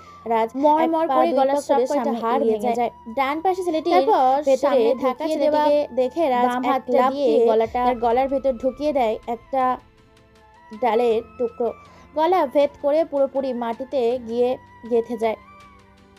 ছেলেটি আর সেখানে ছটফট করতে থাকে। ছেলেটি এটা দেখে সেখান থেকে পালিয়ে যেতে নিল। পড়ে থাকা একটা রামদা উঠিয়ে ছুঁড়ে মারে ছেলেটির পায়ে। মুহূর্তের মধ্যেই পাটা শরীর থেকে আলাদা হয়ে যায়। ছেলেটি ছিটকে গিয়ে কিছুটা দূরে গিয়ে পড়ে। তারপর ছেলেটিকে টানতে টানতে মেয়েটির সামনে নিয়ে আসে আর ছেলেটির শরীর থেকে সকল প্রকার কাপড় খুলে ফেলে পুরো উলঙ্গ করে রেখেছে ছেলেটিকে। তারপর রাত চিৎকার করে বলে ওঠে, এই মেয়ে, তোমার নাটক করা শেষ হলে এবার নিজের চোখটাকে খুলে সামনের দিকে তাকিয়ে থাকো। যতক্ষণ আমি আমার কাজ শেষ না করছি ততক্ষণ নিজের চোখটাকে খোলা রাখবে, না হলে এরা তোমার সাথে যা করতে চেয়েছিল সেটা আমি তোমার সাথে করব। ছি ছি, আমার লজ্জা করছে, আমি তাকিয়ে থাকতে পারবো না, এর থেকে তো মরে যাওয়া ভালো। আপনার লজ্জা করছেন? একটা ছেলেকে এইভাবে দাঁড় করিয়ে রেখেছেন একটা মেয়ের সামনে। আপনিও তো ছেলে, আপনার লজ্জা করে না? আপনি কি লজ্জাহীন মানুষ? চুপ, কোনো কথা নয়। চুপসে যায় রত্না। এদিকে লজ্জা, অন্যদিকে ভয়। মেয়েটি লজ্জা যেন মরে যায় অবস্থা, না পাচ্ছে বলতে আর না পাচ্ছে সহ্য করতে। রাজ বলে ওঠে, তোর খুব মেয়েদের সাথে মেলামেশা করতে ইচ্ছা করে, তাই না? সারা জীবনের জন্য সেই ইচ্ছাটা আজকে মিটিয়ে দেব। কথাটা বলার পর রামদা দিয়ে মেয়েটির সামনেই তার লজ্জাস্থান থেকে কেটে ফেলে। গগন কাঁপানোর চিৎকার দিয়ে মাটিতে লুটিয়ে পড়ে। মেয়েটি এই দৃশ্য দেখে পুরো কেঁদে ফেলেছে আর দৌড় দিয়ে রাজকে জড়িয়ে ধরে। তারপর রাজ ছেলেটির পেটের ভেতরে সেই রামদা ঢুকিয়ে দিয়ে মেয়েটিকে সেখান থেকে নিয়ে চলে আসে। মেয়েটি ভয়ে আর লজ্জায় কোনো কিছুই বলতে পারে না। মেয়েটিকে গাড়িতে এনে বসিয়ে দেয়। রাজ বলে ওঠে, তুমি কোথায় যাবে দ্রুত বলো, আমার অনেক কাজ আছে। তোমাকে পৌঁছে দিয়ে আমি নিজ গন্তব্যে যাব। মেয়েটি ভয় আর লজ্জায় কোনো কথাই বলে না। অনেকক্ষণ নীরবতার মধ্যে দিয়েই কেটে যায়। রাজ অনেকক্ষণ ধরে জিজ্ঞেস করছে কিন্তু মেয়েটা কোনো কথাই বলে না। এইবার রাজ একটা বাড়ি দিয়ে বসে গাড়ির ড্রাইভিং সিটের ওপর। মেয়েটি চমকে গিয়ে বলে ওঠে, প্লিজ আপনি আমার কাছ থেকে দূরে থাকুন। আপনাকে আমার ভয় লাগছে, আমি নিজে চলে যেতে পারবো। রাজ এটা শুনে মাথা বিগড়ে যায়। মেয়েটিকে হ্যাচকা টান দিয়ে নিজের কাছে এনে 4 ঠোঁট এক করে দেয়। মেয়েটি ভয়ে কাঁপতে শুরু করেছে, ভয়ে ঘামগুলো অঝোর ধারায় ঝরতে শুরু করেছে। ভয়ে রত্না কেঁদে ফেলে আর লজ্জায়। রাজ হঠাৎ এমন করবে ভাবতে পারিনি। এবার রাজ শান্ত হয়ে বলে ওঠে, সরি, আসলে আমি বুঝতে পারিনি, তোমাকে বারবার জিজ্ঞাসা করছি কিন্তু তুমি কোনো উত্তর দিচ্ছ না, তাই রাগের মাথায় এসব করে ফেলেছি। এটা সিম্পল বিষয়, এতে এত ভেঙে পড়ার কোনো কিছুই হয়নি। তুমি বলো, তোমাকে আমি পৌঁছে দিয়ে আসছি, আর এখনও যদি তোমার ভয় করে তাহলে চলে যেতে পারো নিজেই একা। আর তারপরও যদি তুমি এই সামান্য লিপ কিস করাতে নিজেকে ধর্ষিতা মনে করো, তাহলে চলো, তোমাকে আমি এখনই বিয়ে করে নিচ্ছি। থাক, অনেক হয়েছে, আর আপনাকে উপকার করতে হবে না। আগুন ধরিয়ে দিয়ে আর আগুন নেভানোর অভিনয় করতে হবে না আপনাকে। এই নিন ধরুন, আমাকে এই ঠিকানায় পৌঁছে দিন। তারপর আজ এক মুহূর্তে দেরি না করে সেখান থেকে বেরিয়ে পড়ে। তারপর মেয়েটিকে সেখানে পৌঁছে দেয়, চলে আসে তার নিজ গন্তব্যে। রাতে মদ খাচ্ছে এমন সময় স্বপ্নে রানী এসে বলে ওঠে, রাজ, আমি তোমার এই কষ্ট আর দেখতে পারছি না। তুমি আমার খুনিদের খুনের শাস্তি দিয়ে রত্না নামে সেই মেয়েটিকে বিয়ে করে সুখের সংসার গড়বে, এটাই আমার শেষ ইচ্ছে। যদি তুমি আমার কথাটাকে না রাখো, মরে গিয়েও আমি শান্তি পাবো না। মেয়েটি অনেক ভালো, হয়তো সে রত্না, কিন্তু সেই রত্নার ভেতরে তুমি তোমার রানীকে খুঁজে পাবে। এ কথা শোনার পর রাজ যখন রানীকে ছুতে যাবে তখনই রানী সাদা ধোয়া হয়ে মিশে যায় কোনোখানে। রাজ এবার রত্নাকে নিয়ে ভাবতে থাকে, ভাবতে ভাবতে ঘুমিয়ে যায়। সেদিকে কোনো খেয়ালই নেই। বিকালে রাজ, জীবন, রাজীব, মৃত্যু, আশা, অমৃতা, স্বপ্না, আকলিমা, তার সকল বন্ধু বান্ধবীরা মিলে অনেক বোঝায় রাজকে। রাজ নিজেকে পাগলের মতো করে ফেলেছে, চুল দাড়ি গোপ দিয়ে পুরো পাগলের মতো দেখতে হয়ে গেছে ছেলেটি। অনেক বোঝানোর পর রাজা রাজি হয় তাদের কথাতে। বিকালে আজ একাই গিয়ে নিজের মুখটাকে ফ্রেশ করিয়ে আনবে। বিকাল হয়ে গিয়েছে। অন্যদিকে KM এর লোকেরা রাস্তায় সিসিটিভি ফুটেজ সংরক্ষণ করে রাজের ছবি তুলে নেয় আর সারা জায়গায় লোক ছড়িয়ে দেয়। রাতে অবশেষে রাজের অনুসন্ধান পায়। রাজ একাই গাড়ি নিয়ে সেলুনের উদ্দেশ্যে রওনা দেয়। তখনই চারদিক দিয়ে গাড়িটাকে ঘিরে ফেলে। রাজের হঠাৎ এমন হওয়াতে রাজ কোনো কিছুই বুঝে ওঠার আগেই কয়েকটা ইঞ্জেকশন সিরিঞ্জ তার ঘাড়ে এবং বুকের ভেতর গেঁথে যায়। ধীরে ধীরে রাজ নিস্তব্ধ হয়ে যেতে থাকে। এক পর্যায়ে রাজের গাড়ির কাজ ভেঙে রাজকে সেখান থেকে বের করে নিয়ে এসে নিজেদের গাড়িতে করে চলে যায় অজানা কোনো এক গন্তব্যে। মিটমিট করে চোখ খুলছে রাজ। চারিদিকে শুধু অন্ধকার আর অন্ধকার। অন্ধকারে কোনো কিছুই দেখতে পায় না রাজ। তার কাছে মনে হচ্ছে সে যেন অন্ধকারের গোলক ধাঁধায় হারিয়ে গেছে। রাজ ছোটার জন্য চেষ্টা করে, কিন্তু সে বুঝতে পারে তার হাত পা বেঁধে রাখা হয়েছে কোনো এক চেয়ারের সাথে। এবার চিৎকার করে হঠাৎ করে ঘাড়ের ভেতর লাইট জ্বলতে শুরু করে। মিটমিট করে চোখ খুলছে রাজ। চোখ খুলতে গিয়েও চোখ যেন বন্ধ করে দিচ্ছে। রাজবাতির আলোগুলো এসে তার চোখে লাগছে। তারপরও চোখ দুটো পিটপিট করে খোলে। সামনে তাকিয়ে দেখতে পায় বেশ কিছু ছেলে আর একটি লোক চেয়ারের সাথে বসে আছে। আর সামনে এবার লোকটি বলে ওঠে, কিরে, তোর সাহস হয় কি করে আমার ছোট ভাইকে মারার? তুই আমার ভাইদেরকে মেরেছিস, তুই ভাবলি কি করে তুই এই পৃথিবীতে বেঁচে থাকবি? আরে আমার ভাইরা তো শুধু তোর বউয়ের সাথে ফুর্তি করেছে, বিনিময়ে কিছু টাকা দিয়ে যেত। কথা শুনে রাজ বসা থেকে মারে এক লাথি খেয়ে লোকটি প্রায় অনেক দূরে গিয়ে পড়ে। হঠাৎ ঝড়ের মতো সবাই চমকে ওঠে। এবার রাজ মুচকি এসেই বলে ওঠে, আরে শালা জানোয়ারের বাচ্চা, সামান্য আমার লাশটাকে সামলাতে পারলি না, তাহলে তুই ভাবলি কি করে তোর ভাই আমার বউয়ের সাথে এসব করবে আর আমি তাকে প্রাণে বাঁচিয়ে রাখবো? তোর ভাইকে মেরেছি, তোর বাকি ভাইদেরকেও মারবো আর তোকে মারবো। তোমরা আমার আগুন ধরে দিয়েছিস, তোদের রক্ত যদি খেয়ে আমি এখান থেকে না যেতে পারি তাহলে আমি আমার নিজের নামটাই নিজে পাল্টিয়ে দেব। রাজের মুখে এই কথা শুনে মুচকি হাসে সবাই মিলে। তাদের এই হাসিতে যেন রাজের কোনো কিছুই হচ্ছে না, এটা দেখে অবাক হয়ে যায় সবাই মিলে। এবার KM নামের লোকটা বলে ওঠে, নে, তোর সময় হয়ে গেছে মরার জন্য, তৈরি হয় নে, শুভ কাজে দেরি করতে নেই ভাই। অন্যদিকে রাজ তাদের সাথে কথা বলতে বলতে তার নিজের হাতের বাঁধনগুলো খুলে ফেলেছে। যখনই একটা ছেলে মারতে আসবে তখনই ছেলেটির ঘাটটা ধরে ভেঙে দেয় মরমর করে। সেখানে শব্দ হয়। এরকম শব্দে সবাই অনেকটাই ভয়ে পিছিয়ে যায়। পায়ের বাঁধন খুলে রাজ এক পা করে এগিয়ে যায় তাদের সামনে। এক এক করে ছেলেগুলো এগিয়ে আসতে থাকে। যাকেই পাচ্ছে তাকেই সেখানে কচু কাটা করছে। একদম কলা গাছের মতো ওপর থেকে নিচ পর্যন্ত লেভেলটা তাদের ছেটে ফেলছে। হঠাৎ করে একটি ছেলে এসে রাজের বাম হাতের ওপর আঘাত করে, হাত কেটে গড়গড় করে রক্ত বের হতে থাকে। লাল রক্ত দেখে রাজ এক ভয়ঙ্কর হাসি দেয়, হাসি দিয়েই বলে ওঠে, তুই তো আমার শরীর থেকে তাজা লাল রক্ত বের করে আমার নেশাটাকে আরও দুগুণ করে দিলি রে। কথাটা বলে একের পর এক ছুরি দিয়ে যাকে যেখানে পাচ্ছে তাকে সেখানেই কোপাচ্ছে। প্রায় অনেকগুলোকে মেরে ফেলেছে। রুমটা প্রায় লাশের কারখানা।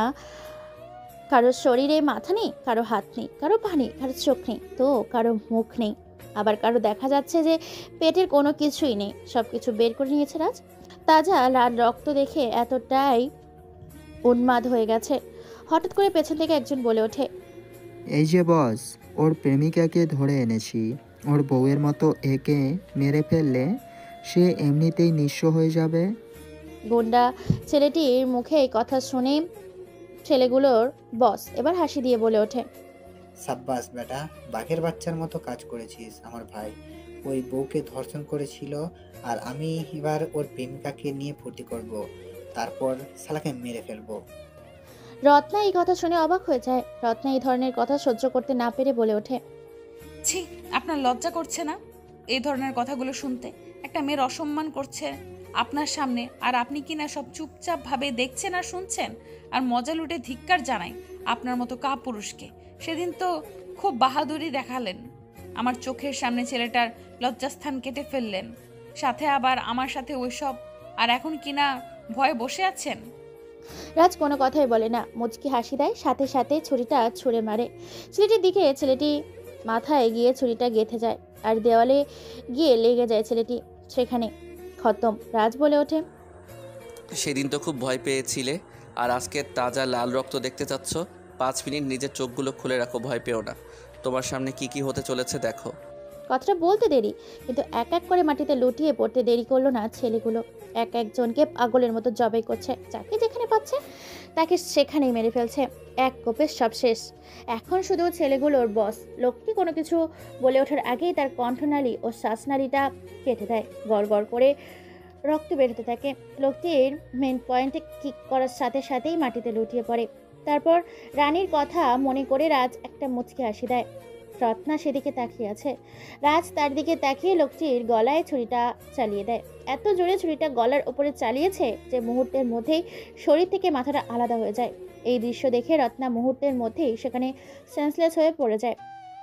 রাজা সেখানে এক মুহূর্ত দেরি না করে রত্নাকে নিয়ে আসে সেইখান থেকে, গাড়ি এনে বসিয়ে দেয়। তারপর গাড়ি ড্রাইভিং করে চলে আসে এক জায়গায়। সেখানে এসে তার বোন মিতুকে ফোন করে, সাথে ফোন করে রাজীব, রাজা, জীবনকে। তাদেরকে ফোন করে ঘটনাস্থলে চলে আসতে বলে। কিছুক্ষণের মধ্যে তারাও সেখানে চলে আসে। পুরো বাড়িটাকে চারিদিক দিয়ে অপরূপ সৌন্দর্যে সুন্দর করে সাজিয়েছে। ডেকোরেশনটা অনেক সুন্দর হয়েছে। এক পাশে বর পক্ষ, অন্য পাশে কনে পক্ষ। বর বউয়ের জন্য আলাদা 2 সিট। পরিবেশটা অনেক সুন্দর হয়ে উঠেছে। চারদিকে লাল, নীল, সবুজ, হলুদ, বেগুনি, টিয়া, নানান রঙের মরিচ বাতি জ্বলছে। আজকে রাজকে দেখতে খুব সুন্দর লাগছে। রাজ কোনো কথা না বলে রত্নার দিকে তাকিয়ে আছে। হঠাৎ করে জ্ঞান ফিরে আসে রত্নার। পিট পিট করে চোখ খুলছে রত্না। চোখ খুলতে চারিদিকে শুধু লাইট আর লাইট দেখে ঘাবড়ে যায়। ভালো করে তাকিয়ে দেখতে পায় অনেকগুলো মানুষ চারিদিক দিয়ে ঘিরে রেখেছে তাদেরকে।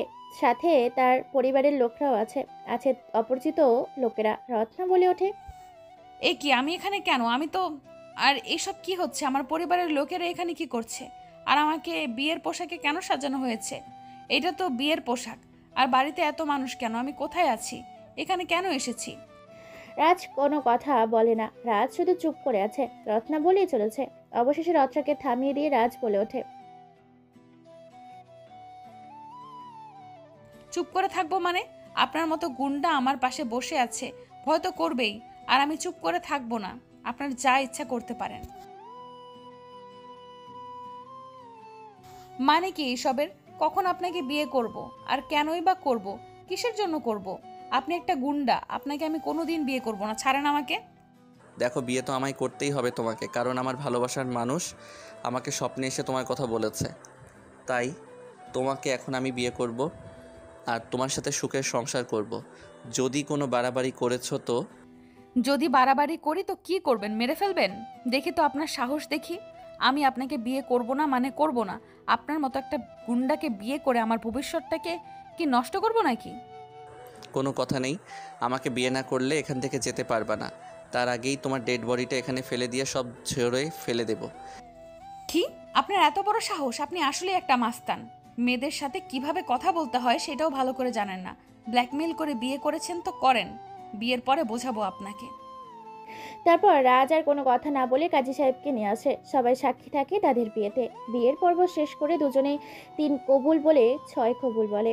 বিয়ের কাজ সম্পূর্ণ করে খাওয়া দাওয়া পর্ব শেষ। যে যার গন্তব্যে মানুষ ছুটে চলেছে। আর কেউ বর কনেকে ঘরে রেখে আসে, বাড়ি থেকে তালা মেরে দেয়। অনেক কথাই বলে চলে যায় তারা। ধীরে ধীরে রাজ রত্নার কাছে যায়। রত্না কোনো কিছু বলে ওঠার আগেই রত্নাকে কোলে তুলে নিয়ে সেদিনের সেই ব্যালকনিতে যায়। তারপর রাজ বলে ওঠে, আমি আর রানিয়ে বেলকনিতে আমাদের জীবন চলার পথ শুরু করেছিলাম।